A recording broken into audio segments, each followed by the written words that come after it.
Welcome back to the Odds Now YouTube channel for the latest edition of the EFL Betting Show with myself, Matt Hill, and I'm joined by my regular co-host, the EFL Encyclopedia, as I like to call him, Gab Sutton. Gab, it's been a little while. We've had a 2-week hiatus for internationals.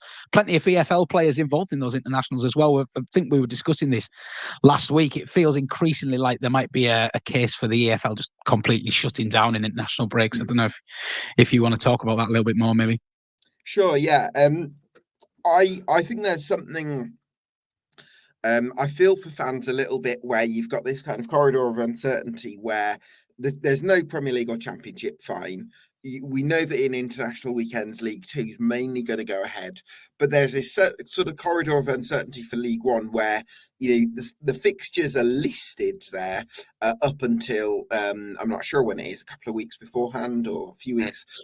They get called off for international duty, but fans nowadays in this economic climate, they've got to book tickets and they've got to book train tickets or travel arrangements and all that kind of thing. And to think that a game might not go ahead or there's that probability that it won't go ahead, it feels like you shouldn't really have that. You should sort of have a bit more clarity, and it's probably going to go ahead unless this thing happens, as opposed to where it's going ahead on the fixture list, but it's probably going to get called off, and then there's people who might not have gotten onto that. And I'll give you a live example, actually. Yeah. So I'm looking at the next international break already, and Carlisle are playing at Bromley, and Bromley in the last international break had their game postponed for 3 call-ups to under 21 players, and I mean that's a conversation in itself whether youth players should qualify for a postponement. I'm not sure, but I'm looking at that now thinking, well, we play them in an international break. Is that game going to go? And that's obviously I'm Southern based, but for the fans travelling from the north, that is a long old way. There's already trains being booked and things like that. So there does come a time, I think, where common sense maybe has to intervene here as internationals drip lower down our wonderful pyramid. I think we're the only country that doesn't kind of completely shut down, aren't we? So, I mean, maybe it's time to have a look at that. I agree. I think really we want to resolve it one way or another, where we say, I don't care how many players you've got injured, you've got to try and field a team, and this game's going ahead. Or you say we're going to cancel these games, even if you don't have any players unavailable through international duty. Because the other thing is, there's definitely the fan aspect in terms of travel arrangements and all that sort of thing.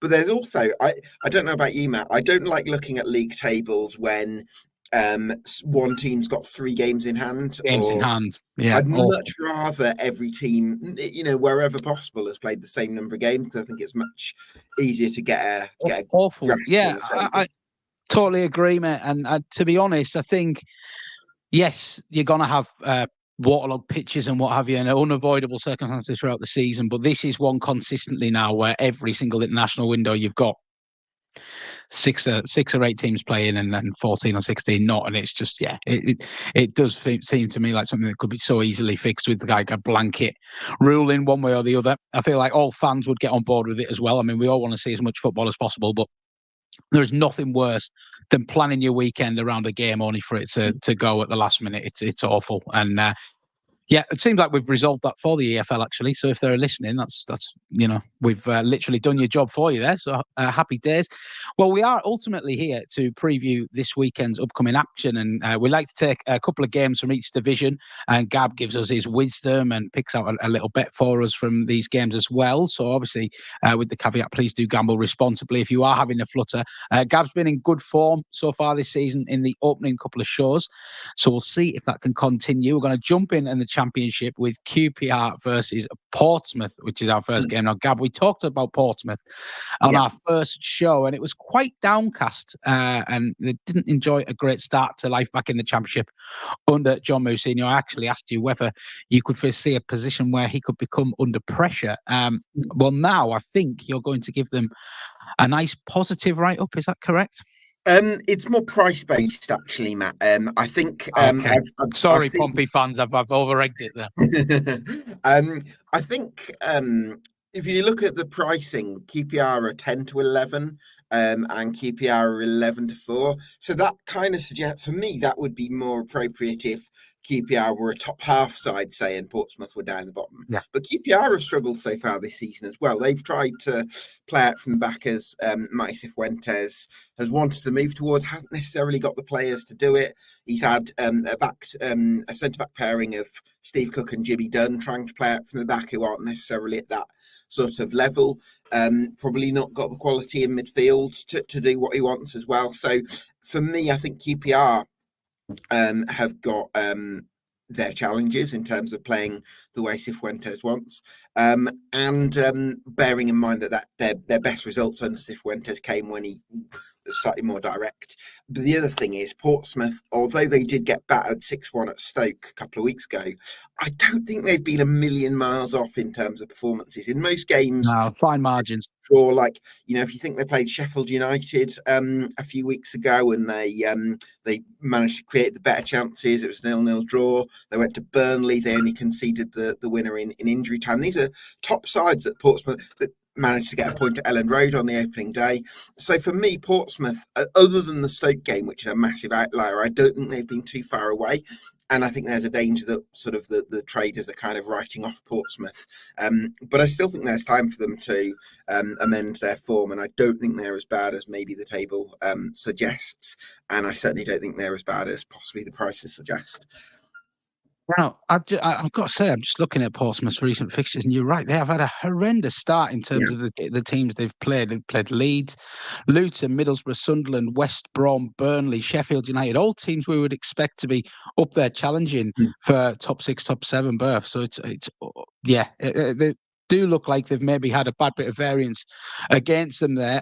We may see them even out with some more favourable fixtures coming up. It must be said, even after QPR, they play Cardiff, Hull, Plymouth, etc. in the coming weeks. Just on that as well, Matt, they played pretty well against Oxford just before the international weekend. They only managed to draw, I think they might. I don't think they're too far away from their first win, so I see them getting something at Loftus Road.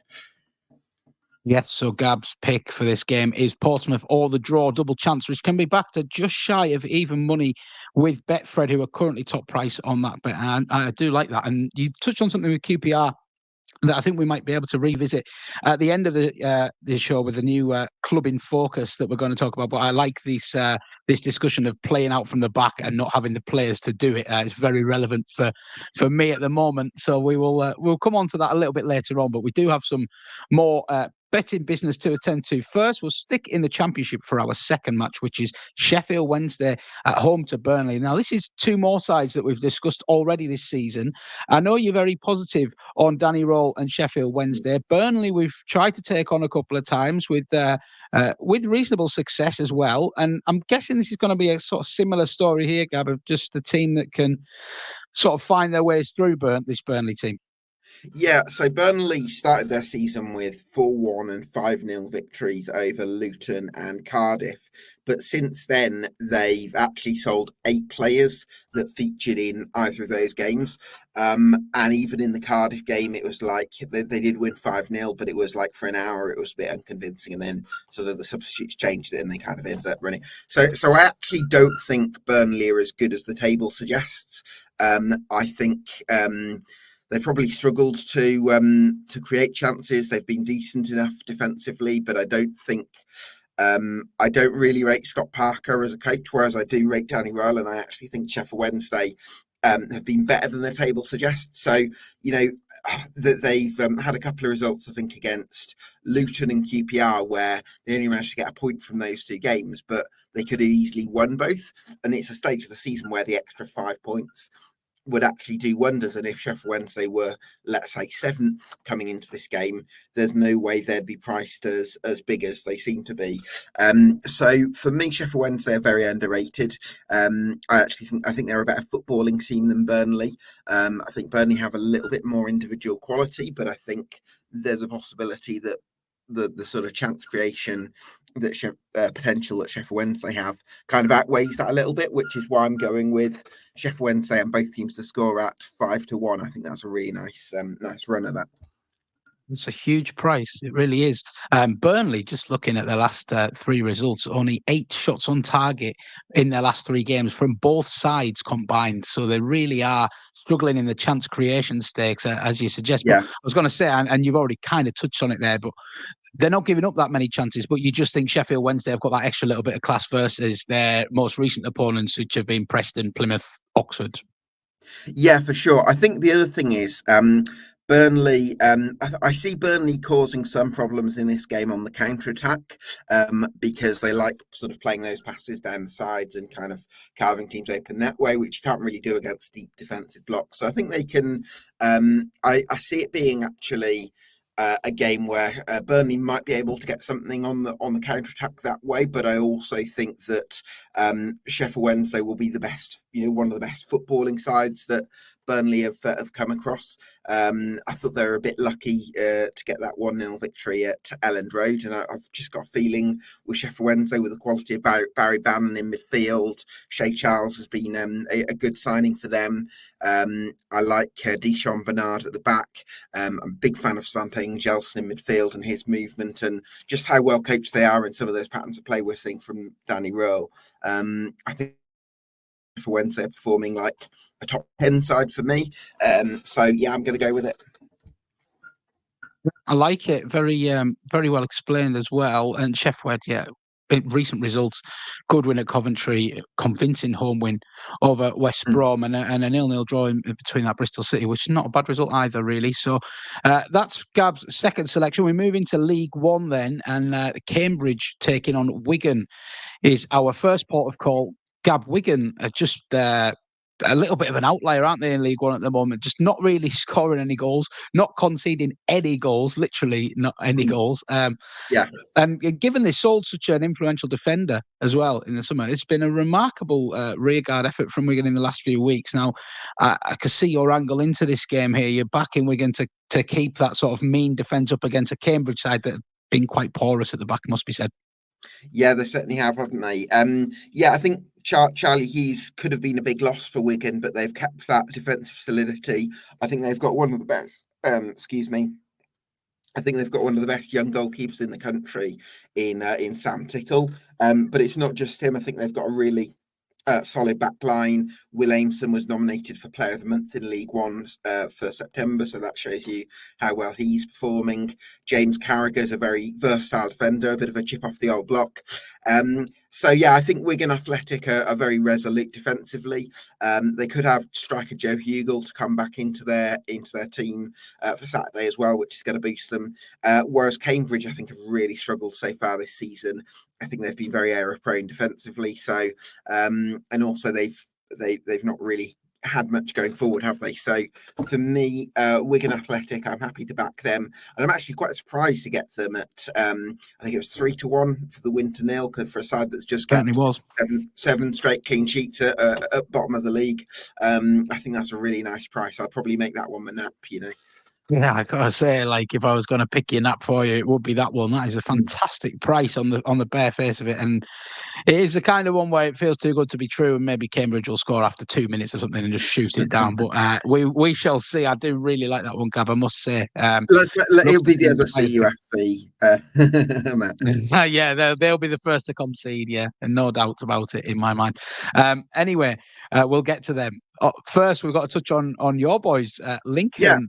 At home to Birmingham. Now, Blues suffered their first defeat since returning to the third tier prior to the international break, but that has not really dampened spirits too much. I still think 99% of people you ask with any kind of knowledge of League One would be expecting Birmingham to go on and win this league fairly comfortably. Any sort of doubts and worries we had about them pre-season have probably been quashed now. I just had a few little reservations over the manager in his first senior role and stuff like that, but I'm on board. And when you see the quality of the squad and the depth, it is frightening, really, for the level. It's a squad that's been built for the Championship, as was promised, and we're seeing that already. But Lincoln a team I have a lot of admiration for, and their coach Skubala as well. And they've been consistently good now in the third tier, haven't they, for a long time? Very unlucky last season to miss out, and I think they're. I think they're a force to be reckoned with in this league. And for the bet you're going for, Gabby, which I must say is an absolute outsider for anybody that likes a long shot. I'm looking forward to hearing your thoughts behind this. You're going for Lincoln to be ahead at half-time and a draw at full-time, which is a whopping 16-1. Talk us through it. I really like this shot, Matt, because like 6 of the 9 goals that Birmingham have conceded in League One this season have come in the first half of matches, and specifically even in the first 15 minutes of matches, I think we've conceded 3 goals.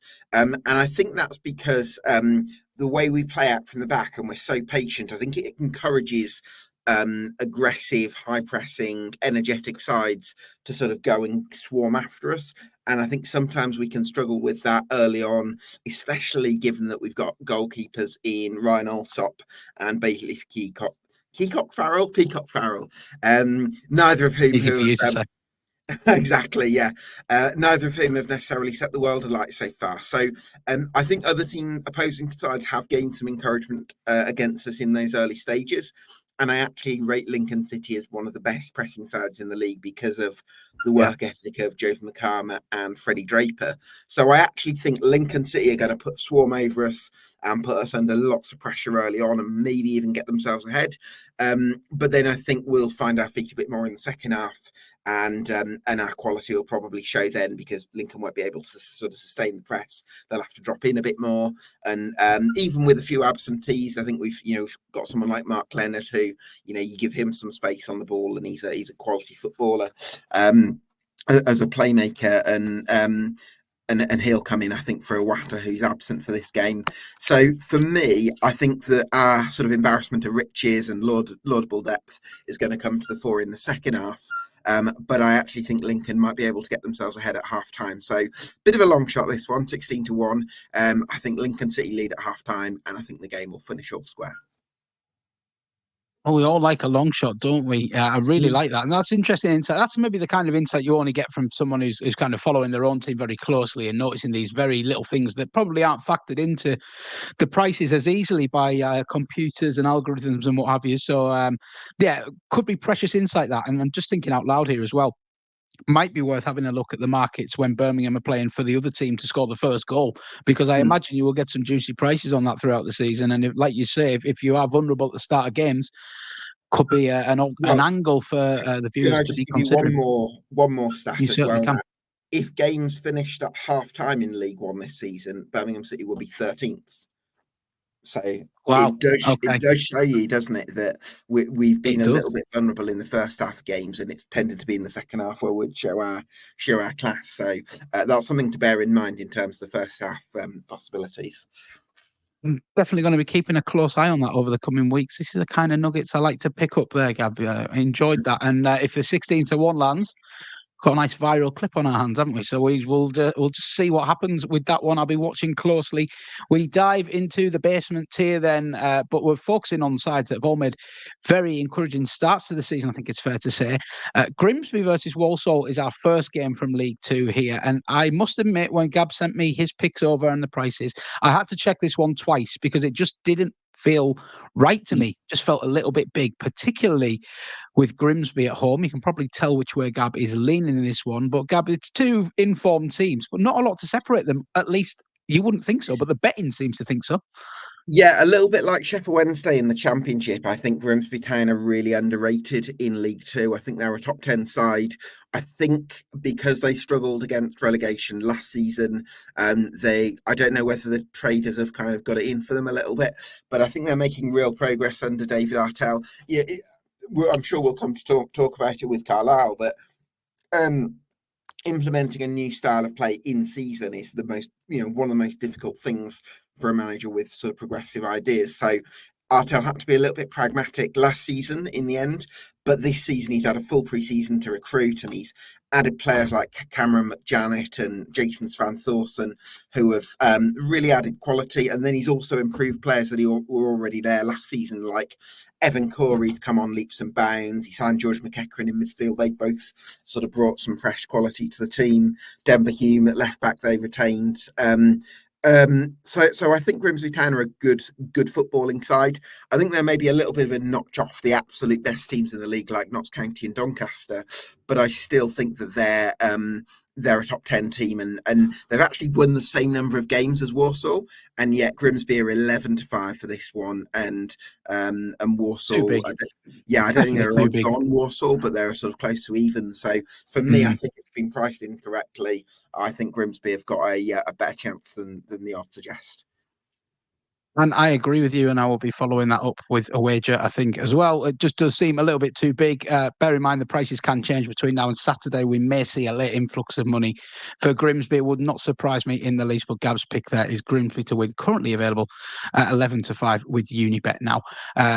Our final fixture in terms of the betting show is Bradford taking on Gillingham, two teams with big aspirations this season. Look like they're going to be playoff contenders at minimum. I'm sure the Gills have their eyes at least set a bit higher than that, although they have endured a little wobble more recently.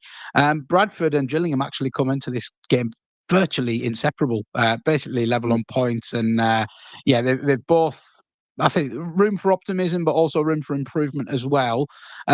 Gab, I always associate Gillingham with quite low scoring affairs. And I know this is the angle you're taking here. Why this game in particular are you expecting a lack of goals, as I pull your tip up on the screen, of under 2.5 goals?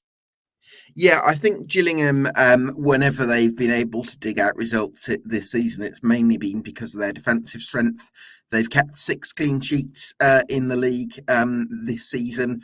Bradford themselves have kept 3 clean sheets, and they've conceded fewer than under 1.5 goals in 8 of their 11 games. For me, I think it's going to be a game between two sides that are focused on, that have managers that maybe prioritise conservatism despite having some individual quality. In Bradford's case, that's someone like Andy Cook, who's kind of their marksman, got a couple of goals, didn't he, last weekend at Tranmere? But and again, I think Mark Bonner and Gillingham, they've got some good individual players, but I think again both teams are focused on keeping things tight at their own end and maybe trying to nick something at the other end. So for me, I see that one being maybe one goal might win it, or it could be 1-1, or it could be 0-0. But I don't see there being too many goals, so I'm happy to back the under 2.5 goals at 3-4. Well, that does look the most sort of safe selection of your 6, I think, and you'd be surprised, wouldn't you, if that turned into a goal fest. So, as I've hinted throughout the show, we have got a new feature to wrap the week up on. But before we come on to that, I'm just going to bring Gab's best bet all on the screen in one place, so that if you do want to follow or make any notes, you can do so now. Just to run through them: Portsmouth or the draw double chance is just under even money. Sheffield Wednesday to win, and both teams to score 5-1. Wigan to win to 0. We calling that the nap, Gab? Yes, I think so. Yeah. 2 votes there. Wigan to win to 0 against Cambridge, 3-1, which seems a very big price. Gab's absolute long shot of the week: Lincoln halftime draw full time versus Birmingham, 16-1. Grimsby to win at home to Walsall, 11-5, and Bradford Gills under 2.5 goals.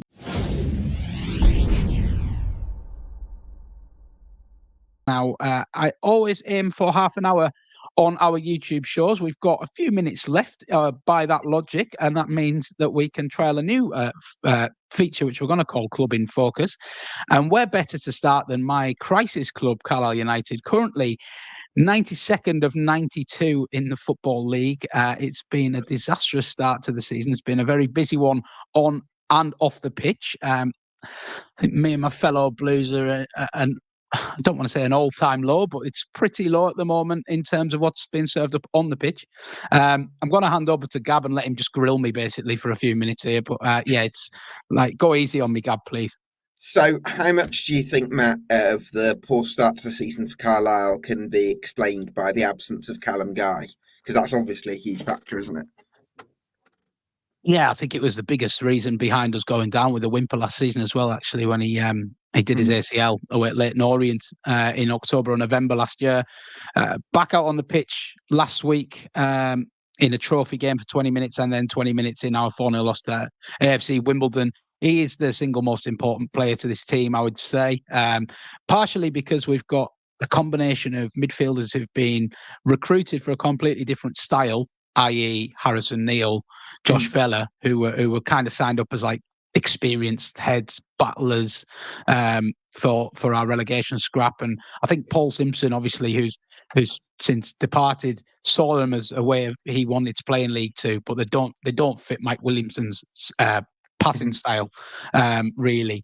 And then you've also got some of our better passing midfielders, such as Dylan McGeoch, out injured at the moment. So the midfield really isn't fit for purpose at the moment. And one thing I think our midfielders lacked for since the day Guy got injured really is legs and energy. And I think him coming back into the pitch, look, 4-0 down with 20 minutes to go, it's fair to say Wimbledon had took their foot off the gas a little bit. But Guy coming on just wanted the ball, just moved around, showed for it, spread it a lot quicker. And it's like to have a natural, energetic midfielder in there made the world of difference. But my worry, I guess, Gab, would be putting too much on his shoulders after such a bad injury, to expect him to come back in to be able to carry games on his own. The last thing we want is for him to suffer another setback or anything like that. And you're always worried how players are going to come back from such serious injuries. But the initial signs were good. And that's probably my ray of hope at the moment, I think. I'm kind of in two minds with Carlisle, Matt, because there's one part of me that is really worried about you this season, because we've seen in the last 10 years Bristol Rovers, Tranmere Rovers, Notts County. It doesn't matter how big a club you are in League Two. If things aren't right, then you can be at risk of relegation. On the other hand, I'm also I don't want to kind of overreact, if you like, because it is just 11 games in, and I'm also mindful that in terms of the fixture list you've got coming up, it's I think you've got Harrogate and Cheltenham in the next two home games, sandwiching Walsall away on Tuesday, and I think you're going to Morecambe, and you've got another game I think against one of the sort of bottom half sides. So actually, in terms of the next 5 games, I think there's an opportunity to possibly try and pick up some points. I think you're right to flag that up, Gab, because it is true. And as much as our fans maybe don't want to hear this, there is a lot of panic. It's understandable. There's a lot of panic. You're facing a possible double dip relegation. It's as disastrous as it can get. However, I do feel like we've had quite a tough run of fixtures. Like, look at our home game against Grimsby, for example. We lost that 3-2. We've just talked about Grimsby and how they're maybe underrated. I think a lot of Carlisle fans thought that was a game that we definitely should have won, but I actually think Grimsby are quite a decent side. And I think whoever was going to go to Plough Lane the first game back after that pitch carry on, we're in for a tough old time against Wimbledon, who are another team, I think, better than the sum of their parts suggests as well. So I'm not overly panicking. That said, when you're 24th or 24, and the big worry is just this transition into a style of player that is so different from anything we've seen. And will Williamson have, I suppose, the guts to abandon his principles for a little while and maybe just even refine it a little bit? Because when you're still trying to do it at 2-3-0 down with players whose confidence is on the floor, it's a big ask. And as I say, none of these centre-backs or central midfielders are necessarily suited to this style. So not only are you asking them when they're low on confidence, you're asking them to do something they wouldn't be able to do when they're high on confidence, really. So, and I feel for the Piatics as well, because they've put their hands in their pockets on so many occasions since arriving at the club. Off the pitch, yes, but also on the pitch. They tried to invest in January for a relegation turnaround in League One, which didn't really happen. They kind of gave Paul Simpson what he wanted this summer in terms of a rebuild, within reason, of course.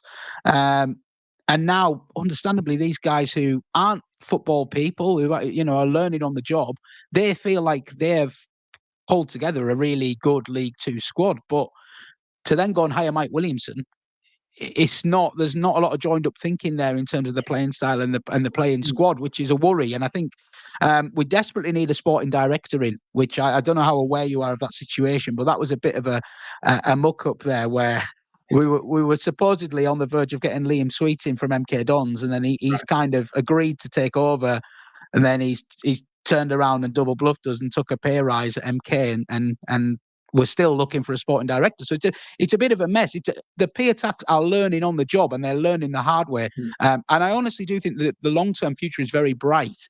But right now, this is tough. This is really tough school for them. Tell you the one you want to get is Ian Wood at Barrow.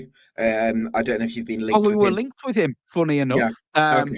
Barrow came out and rubbished the talk. I don't think Barrow would have commented on it if it was any other club than Carlisle being linked with him, but they were quick to come out and say there was nothing in it. So, I have no doubt we made an approach there. At some point, we were linked with Rob Elliott as well, who was a previous. He held that kind of role before taking the managerial role at Gateshead, but he's since gone to Crawley. Obviously, wants to pursue a management career.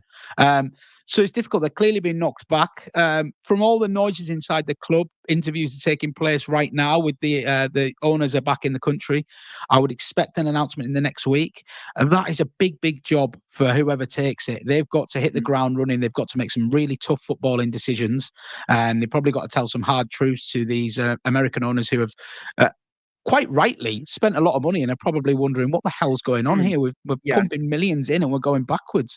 And it really needs. I would quite like to see quite an experienced football head come in and just steady the ship almost. But I think they want to go innovative. Yeah, I do have sympathy for the Piataks, because I think they came in, they realised this massive swell of support that there was for Paul Simpson, even when results weren't great, and they felt like it would be crazy for us to change now. Which I think was, I think the logic of that was reasonable, and so was the logic of giving him an opportunity in League Two. But the problem was when things started badly in League Two, all of a sudden you're chasing your tail a little bit if you decide to change manager, because a new manager is going to want to have their own ideas, and Mike Williamson certainly does. So I think there is a really exciting future at Brenton Park, but so important that they're able to tick off the points that they need to now, just to make sure that and it's a shame to be writing off a season this early on, but I think that's where you're at, really. I don't think. Oh, it is. It is, because not necessarily because of we can't catch X, Y, and Z, but if you look at the sheer amount of teams that are on sort of 17, 18 points already, even if a few drop points, others are gaining it, and there's just no way we're getting back into that top 7 race this year. I don't think it's quite as dramatic just yet as I would snap your hand off for 22nd. I do genuinely think there are reasons for optimism. We've got Callum Guy back fit tentatively. Ethan Robson, someone we signed from MK Dons, who's a good footballer. Well, I think that'll help. Is he fit again? He's training, so I think that'll make a big difference. And I expect Williamson to go and get 4 or 5 of his own men in January. Now, you can't just be waiting for January, because that was what killed us last season, unfortunately. Simo was talking in October about getting to the January window, and you think, well, we've got 15 games before then, and that proved to be the nail in the coffin. We were too far adrift to even think about a comeback, really. So let's not do that again. But like you say, some favourable fixtures coming up. I just really think this game on Saturday against Harrogate is a big one. I think even a draw, as underwhelming as that may seem, don't go and lose it, because then it will really start to turn toxic. Unfortunately for Mike Williamson, he's very pragmatic and a calm thinker, and the way he talks, he maybe doesn't rouse fans, I think. And I think because they've had this tough start, people are looking at his interviews wanting a little bit of a battle cry, and he's just not that kind of character at all, So I feel for him a little bit. I think he needs a back-to-back wins, really, to get the fans just really behind him, and then we can maybe hopefully start looking up rather than over our shoulders. Yeah, I hope so. I think there's a good squad of players there, and I probably see a world where you get Robson and Guy back in the midfield. You maybe try and recruit 1 or 2 ball-playing defenders in January. You maybe get someone quick up top there with Luke Armstrong, or just in behind, and all of a sudden things might start to feel a little bit different. Because I do like the fullbacks and the wingback. You got is it Harper you got from Scotland? Cameron Harper Davis from Scotland, and Archie Davis from the League of Ireland, who and must be said, like as it always is down the bottom, we're having some rotten luck with injuries at the moment. Davis, the latest addition to that this week, out for an unspecified number of weeks. We've just lost Jordan Jones as well, having You need signed him to appoint in a the summer. sports scientist as well as a sporting director. They desperately need to look at that injury situation. It's farcical, really. But yeah, like it often feels like when you're down at the bottom, everything's going against you, doesn't it? Fine margins and stuff. So it just takes a couple of results to turn things. I'm not at panic stations yet, but a lot of fans are, and I do understand that. But I'm keeping the faith. There's a long way to go. Yeah. Some kind of fixtures coming up. Hopefully, the next time we talk about Carlisle in this depth, it'll be with a little bit more of a smile on my face, Gab. Yeah. Well, I wonder what stations would be before panic stations. The sort of concern stations. Yeah. We're past mild concern, I think. But yeah, we're not at the alarms. The sirens aren't flashing just yet. But yeah, the tank's getting pretty low, I think. But we shall see. I'll try to keep my spirits up. But I enjoyed that, Gab. And yeah, like obviously Club in Focus, a new feature. Would love to go in depth on your club. So if you let us know who you want us to talk about next week, we'll definitely take suggestions for that. And it'd be great to even maybe look at getting somebody on in the style of EFL debate if that is possible as well. What Gab does best. If you like hearing from Gab and his thoughts on EFL, definitely give him a follow on Twitter if you don't already. If you don't, why aren't you really? Call yourself an EFL fan. But Gab, thanks very much for joining me. It really enjoyable as always. I will just put Gab's picks on the screen for you one more time for those who want to follow. Yeah, that's been a fantastic show. Gab, I'll catch you again next week. Have a good one, and we'll see you again very soon. Thanks for watching. Cheers.